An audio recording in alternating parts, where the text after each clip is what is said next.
Hello students, आज के इस लेक्चर में हम लोग बात करेंगे operation of synchronous motor at constant load variable excitation. मतलब हम लोड को कांस्टेंट रखेंगे और एक्साइटेशन को चेंज करेंगे। जैसे कि हम देख चुके हैं, when load changes for constant excitation current drawn by the motor increases. तो हीटिंग इफेक्ट बढ़ जाता है अगर current drawn by the motor increase करेगा। अगर हम एक्साइटेशन को, that is field current is unchanged keeping load constant, the synchronous motor reacts by changing it's power factor of operation. This is the most interesting feature of synchronous motor. अब इस चीज़ को हम detail में कैसे study करें, तो हमने एक सिंक्रोनस मोटर को कंसीडर किया है जो कि एक सर्टेन लोड पे काम कर रही है, वर्क कर रही है, और उसके करस्पॉन्डिंग जो लोड एंगल है वो आपका डेल है। तो सबसे पहला जो आपका है मोड ऑफ ऑपरेशन वो है नॉर्मल एक्साइटेशन। मतलब जब मोटर आपकी स्टार्ट होती है तो उस केस में जो बिहेवियर है वो एक normal behaviour of synchronous motor है, जिस केस में मोटर का बैक ईएमएफ और वोल्टेज दोनों ही इक्वल हैं। अब इस केस को हम बोलते हैं नॉर्मल एक्साइटेशन ऑफ मोटर। मतलब बैक ईएमएफ और वोल्टेज इक्वल हैं। Motor is drawing certain current from the supply and power input to the motor से P input. The power factor of the motor is lagging as shown in the figure. Now when excitation is changed, EB changes, but there is hardly any change in the losses of the motor, so the power input always remains constant. अब इसी चीज़ को हम diagram में कैसे समझें, तो आपके सामने ये चार डायग्राम बने हुए हैं: normal excitation, under excitation, over excitation और क्रिटिकल एक्साइटेशन। तो अभी हमने फर्स्ट पिक किया है जो कि क्या है मेरा नॉर्मल एक्साइटेशन। तो नॉर्मल एक्साइटेशन के केस में मैंने कहा कि बैक ईएमएफ और वोल्टेज, सप्लाई वोल्टेज दोनों ही सेम रहेंगी। तो ड्रॉ कैसे करते हैं, तो सबसे पहले हम दो लाइन ड्रॉ करते हैं। एक है आपकी कांस्टेंट वी फेज लाइन, एक है आपकी constant IA cos phi line. Got it? कौन सी? Constant IA cos phi line, दूसरी वाली है आपकी कांस्टेंट वी फेज लाइन। ये दो वर्टिकल लाइंस जो हैं आपने ड्रॉ कर ली। अब आपने एक ओरिजिन ले लिया पॉइंट O। फेजर डायग्राम में देखिए पॉइंट O आपने एक ओरिजिन ले लिया, यहाँ से आपने वी फेज का डायग्राम या फेजर ड्रॉ किया। वी फेज का डायग्राम फेजर ड्रॉ कर लिया।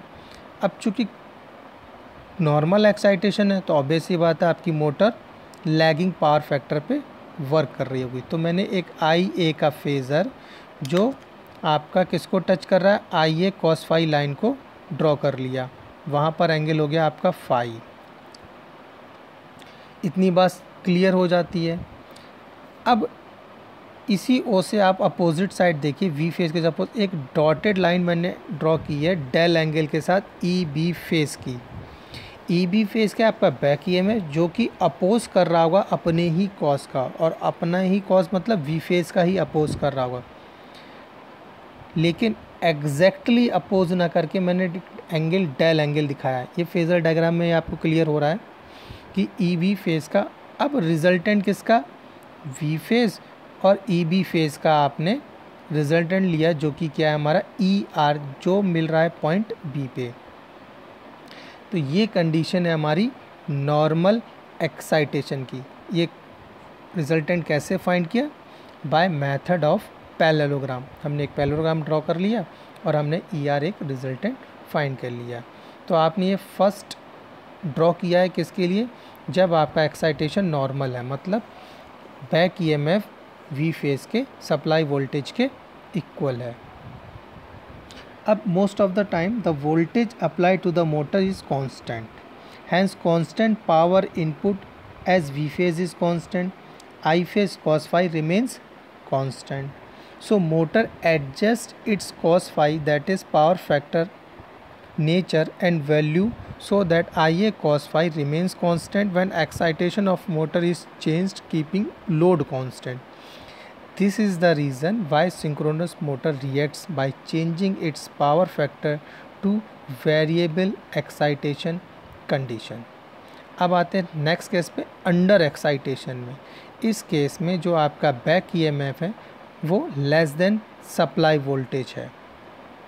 अब इसका भी हमें फेजर डायग्राम ड्रॉ करना है, तो मैं फिर से आपके सेकंड केस के डायग्राम पे आ जाता हूँ। तो देखिए आपका जो लेंथ ऑफ ईवी फेज़ है वो वी फेज़ के कंपैरिजन में मैंने स्मॉल बनाई है, छोटी बनाई है, ठीक। और पावर फैक्टर जो एंगल है वो मोर लैगिंग बनाया है। देखिए अंडर एक्साइटेशन में back EMF E B phase जो है वो लेस देन वी फेज़ होता है, पावर फैक्टर मोर लैगिंग होता है, और जो आर्मेचर करंट की वैल्यू होती है वो ज़्यादा होती है। तो अगर हम नॉर्मल एक्साइटेशन और अंडर एक्साइटेशन को कंपेयर करेंगे तो phasor length of E V phase small है नॉर्मल के कंपैरिजन में, फेज़र लेंथ ऑफ आई ए मोर है नॉर्मल के कंपैरिजन में। क्यों? क्योंकि मोर लैगिंग पावर फैक्टर है। देन हम प्रोसीड करते हैं ओवर एक्साइटेशन पे। अब ओवर एक्साइटेशन केस में ई बी फेज़ जो है वो ग्रेटर देन सप्लाई वोल्टेज है, तो मोटर जो वर्क करती है वो ओवर एक्साइटेड की कंडीशन में वर्क करती है। मतलब due to increase in magnitude of E B, E R also increases in magnitude, मतलब रिजल्टेंट बढ़ जाता है, but the phase of E R also changes. Now E R का जो एंगल ई से वो थीटा है, that is constant, hence Ia also changes its place, so phi changes, the Ia increase to keep Ia cos phi constant as shown in figure। अब इसका figure देख लेते हैं। तो अब EV फेज़ की वैल्यू ज़्यादा है compare to V phase, condition क्या है आपका ओवर एक्साइटेड, और इस केस में पावर फैक्टर जो है वो लीडिंग हो जाता है। अब आपने करंट का फेज़र अपवर्ड बनाया है, आर्मेचर करंट जो है बी फेज़ को लीड कर रहा है बाय एन एंगल फाई।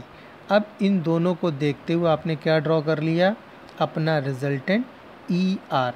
तो अभी आपने एक लैगिंग पावर फैक्टर देखा, एक मोर लैगिंग पावर फैक्टर देखा, एक आपने देखा लीडिंग पावर फैक्टर, और इस केस में सिंक्रोनस मोटर वर्क कर रही है ओवर एक्साइटेड कंडीशन पे। अब बात करते हैं लास्ट, जो कि है मेरा क्रिटिकल एक्साइटेशन।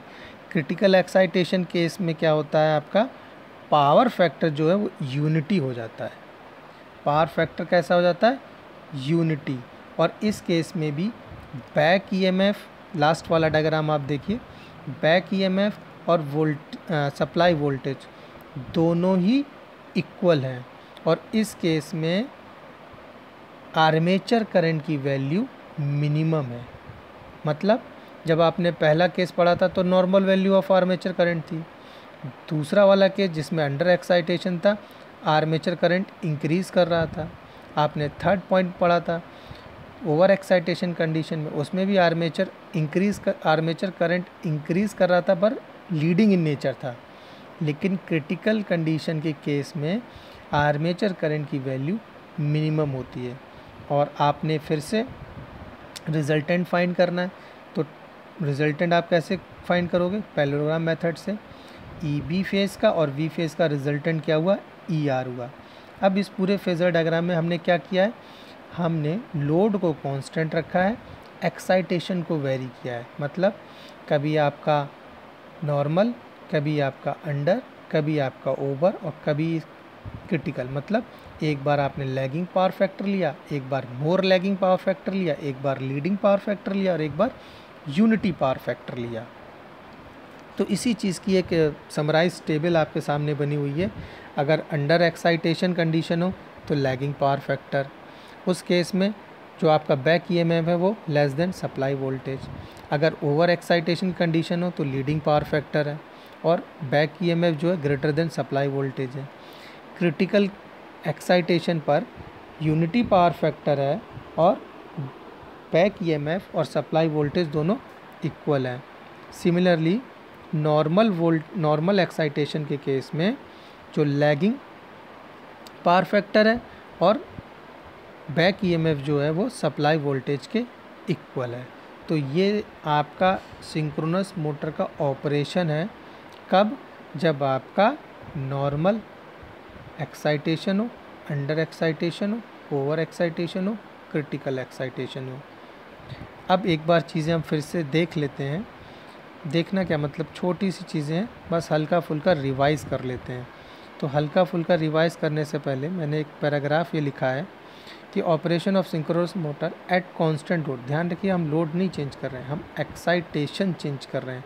उस केस में सिंक्रोनस मोटर का बिहेवियर कैसा होगा? तो टोटल 4 केसेस बनते हैं। पहला आपका नॉर्मल, जब बैक ईएमएफ सप्लाई वोल्टेज के इक्वल हो जाए, उसके रिगार्डिंग आपने डायग्राम बना लिया। डायग्राम में ई फेज़ दिखाया, वी फेज़ दिखाया, आपने रिजल्टेंट लिया, लैगिंग पावर फैक्टर IA बनाया, इसका फेजर डायग्राम बना लिया। देन आपने कंसीडर किया अंडर एक्साइटेशन। इस केस में EB जो है वो लेस देन सप्लाई वोल्टेज है, आपने इसका डायग्राम बना लिया। कंपैरिजन ध्यान में रखिएगा, ये जो बना हुआ डायग्राम है ये बहुत इंपॉर्टेंट है। आपको 2 वर्टिकल लाइन रखनी है, constant IA cos phi line, constant V phase line, क्योंकि ये 2 चीज़ें चेंज नहीं हो रही। और चारों डायग्राम के कंपैरिजन के लिए आपको ओरिजिन सेम रखना है। देन आपने ओवर एक्साइटेड कंडीशन के लिए आपने फेजर डायग्राम ड्रॉ कर लिया, और लास्ट आपने ड्रॉ किया क्रिटिकल एक्साइटेशन के लिए, और एट लास्ट मैंने ये टेबल बना दी।